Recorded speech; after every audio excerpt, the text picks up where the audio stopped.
ये एक suicide note थे। इस लड़की ने इसके बाद अपनी लाइफ एंड कर ली। I will talk about it in later part of this video. मैंने नीट का रिजल्ट आज देखा। 67 लोगों के 720 में से 720 नंबर, 660 नंबर लाने के बाद भी उनको एमबीबीएस कॉलेज नहीं मिल रहा है और full out of full marks लाने के बाद भी उनको अपना ड्रीम कॉलेज नहीं मिल रहा है। I think Indian competitive exams अब अपने सिचुएशन पे आ चुके हैं।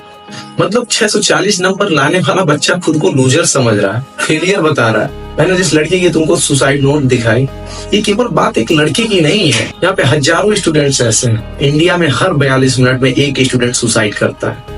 And it's not a suicide, it's directly a murder. और ये मर्डर कोई और नहीं, हमारी society, education system, parents, coaching industries, इन्हीं में से कोई ना कोई जिम्मेदार होता है। मैं सबसे बड़ा जिम्मेदार इस मर्डर का अपने पेरेंट्स और कोचिंग इंडस्ट्रीज को मानता हूँ। इंडियन पेरेंट्स अपने ड्रीम को, अपनी इच्छाओं को अपने बच्चों से पूरा कराने के चक्कर में अपने लड़कों को इधर धकेल देते हैं। उनको सोसाइटी में इज्जत चाहिए, उनका लड़का लाके देगा। क्योंकि शर्मा जी की इज्जत सोसाइटी में इसलिए है कि उनका लड़का IIT निकाला हुआ, और इनको भी इसी तरीके से इज्जत चाहिए। उनको एक हाई पैकेज सैलरी चाहिए, वो उनको उनका लड़का देगा। उनका ड्रीम था डॉक्टर, इंजीनियर बनना, अब वो उनका लड़का बनेगा। इंडियन पेरेंट्स को ये समझना होगा कि डॉक्टर या इंजीनियर बनना उनके टाइम में कोई चीज था। Now it's not. Indian coaching factory सबसे बड़े क्रिएटर हैं लूजर्स के।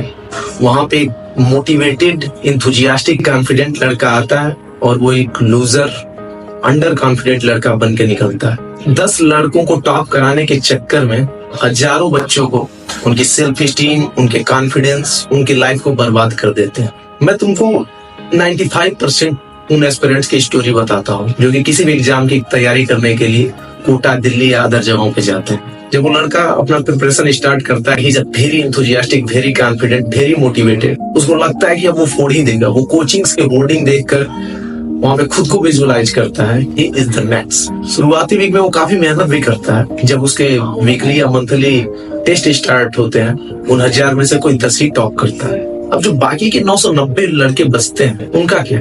उनमें से बहुत सारे लोग खुद को और फोर्स करते हैं, अपने आप को सोशली एकदम डिस्कनेक्टेड कर लेते हैं। जो भी स्पोर्ट या फन एक्टिविटी वो कर रहे थे उससे हट जाते हैं, क्योंकि उनको लगता है कि अब उन्हें बस इसी में फोकस करना है। एंड अगेन नेक्स्ट टेस्ट में फिर उनका रैंक नहीं आता है, क्योंकि भाई 1000 में से टॉप 10 10 ही तो होंगे, बाकी की 990 टॉप 10 में नहीं आ सकते। उस लड़के को लगता है कि उसकी ड्रीम खत्म हो रही है, क्योंकि वो तो यहाँ पे इंडिया टॉप करने आया था और यहाँ पे ये वो एक बैच को नहीं टॉप कर पा रहा है। वो बुरा फील करने लगता है। आफ्टर 6 मंथ जो confident, enthusiastic, motivated, highly energetic बच्चा था, वो एक अंडर कॉन्फिडेंट, फियरफुल बच्चा बन गया।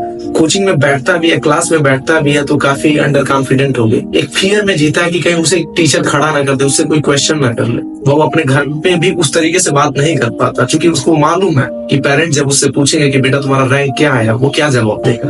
अपने पेरेंट्स के बर्डन, वीकली टेस्ट के प्रेशर और इतनी बड़ी महत्वाकांक्षाओं के बीच में अब वो स्केप ढूंढने लगता है। वो स्केप करने के लिए फोन यानी बेसिकली पोर या कोई अदर सब्सटेंस एडिक्शन की तरफ चला जाता है। वो हर एक वीक नया प्लान बनाता है, डेली एक नई शुरुआत करता है। Again at the end of the day वो सेम उसी ट्रैप में फंस जाता है। उसे लगता है कि मैं अपने पेरेंट का मनी बर्बाद कर रहा हूँ, अपने पेरेंट्स के पैसे बर्बाद कर रहा हूँ, मैं उनके एक्सपेक्टेशन पे खरा नहीं उतरा हूँ, मैं एक बुरा चाइल्ड हूँ, मैं चाहकर भी इससे बाहर नहीं निकल पा रहा, मेरे से बुरा कोई नहीं है इस दुनिया पे, क्योंकि मेरे को बस पढ़ना ही तो है, मैं वो भी नहीं कर पा रहा हूँ।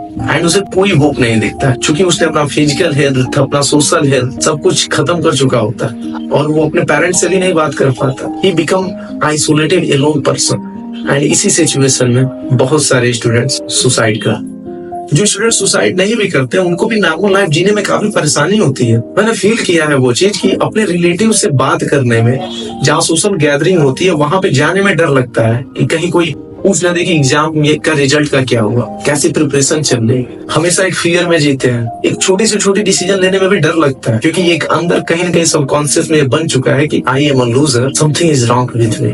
Brother, nothing is wrong with you. एक मछली को उसके पेड़ पे चढ़ने के कैपेबिलिटी से नहीं जज कर सकते।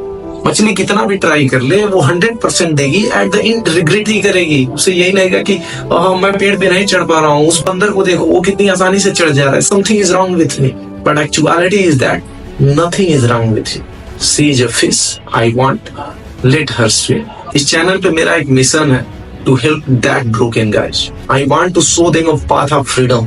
अगर तुम घोड़े हो, go and fucking run. अगर तुम एक बाज हो तो go and fucking achieve the sky. And if you are a lion, then go and fucking hunt. And if you are a fish, go and swim. Don't try to climb the tree and blame yourself. And if you are a man, become an integrated man. That's all for today. Live your life at your full potential. Your brother Vihan. See you soon.